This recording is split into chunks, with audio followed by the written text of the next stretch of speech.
Thank you friends for being a part of this channel. For improving the writing skill, I am giving some words for practice before this dictation. So please pause this video and practice the words before start the exercise. Okay, I hope you have gone through the words. So let's start the dictation.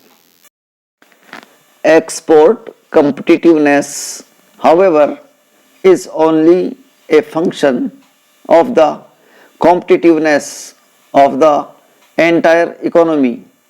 The poor state of our infrastructure is reducing our export competitiveness. The government has given the highest priority to the development of our infrastructure. Our various initiatives in this regard will start bearing fruit very soon. We have taken decisive action to speed up clearances for power projects and to expand and upgrade our airports and ports. The task force on infrastructure has formulated an ambitious national highway development project which I inaugurated in Bangalore earlier this month. Speed of movement of goods within the country and their shipment outside the country is critical for the success of our export efforts. The task force will soon present to the government an integrated national transport policy whose aim will be to create fast communication links for people and goods, cheaper and reliable telecommunication links with the rest of the world are crucial for increasing the competitiveness of Indian export. A new telecom policy is now on the anvil. One of its major objectives is to rapidly increase tele density all over the country. It will ensure that the prices of domestic, long distance and international calls the global trend of sharp decline and become as cheap in India as in the rest of the developed world in the shortest possible time. The new telecom policy will also be a big boon to India's software exporters.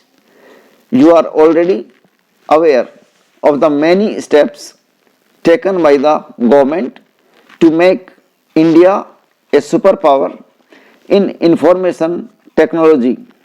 We have received an excellent response from the industry in this regard. A recent happy development has been the signing of the free trade agreement between India and Sri Lanka, which will bring closer economic integration in the South Asian region. I am confident that this agreement will lead to greater trade between our two countries which share so much in common. It will also lead to similar initiatives with our other neighbors in South Asia so that this region can become a closely linked economic region with benefits flowing countries. Global economic slowdown in the last 2 years, coupled with the meltdown financial markets in East Asia and elsewhere, have hurt our exports in such testing times. It is all the more necessary that you take this adverse development as a challenge for all here. Para. I am happy to be with you this morning to participate in the India Tourism Day celebration. I congratulate all those who have been named for receiving the award. I call upon others to emulate the examples set by the award winners. Redouble your efforts with a healthy competitive spirit and work hard to achieve excellence in attracting more tourists, both domestic and foreign. We all know that tourism generates many more jobs for relatively less investment. It is capable of creating large scale employment opportunities, particularly in rural and backward areas where there are many attractive sites for tourists. It is potentially the biggest generator of foreign exchange. It is a non polluting industry. While foreign tourists generate goodwill for India around the world, domestic tourism is a powerful contributor to the cause of national integration. The government has therefore accorded high priority for the development of this sector through appropriate policies and programs.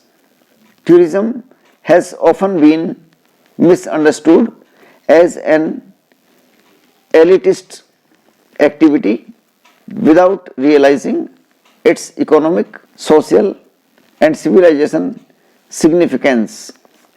Travel from one place to another for the purpose of pilgrimage, pleasure, experience, education, and business is not the exclusive privilege of any class of society but a universal phenomenon.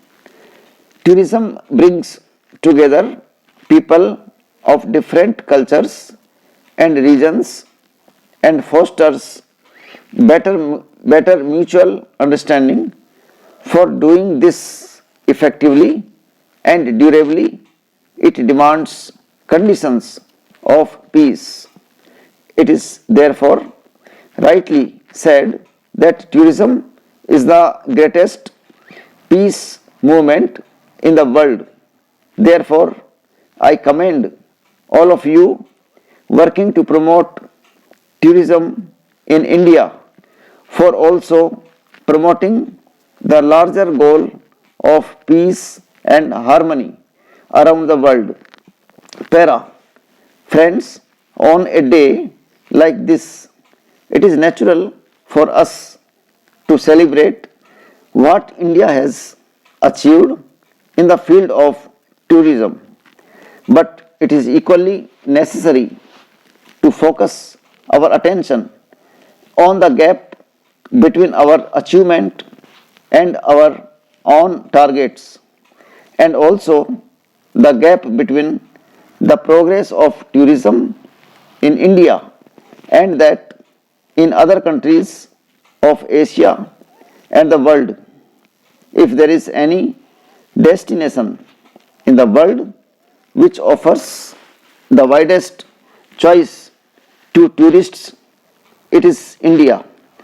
Nature tourism, culture tourism, exotic tourism, adventure tourism, and spiritual tourism. We have everything in India to cater to the diverse preferences of domestic and international tourists. Yet our target of 5 million foreign tourists have not been achieved, whereas even smaller countries are getting tens of millions of tourists. Why is this happening? I readily acknowledge that, as in the case of other industries, inadequate infrastructure is a major constraint in the development of tourism.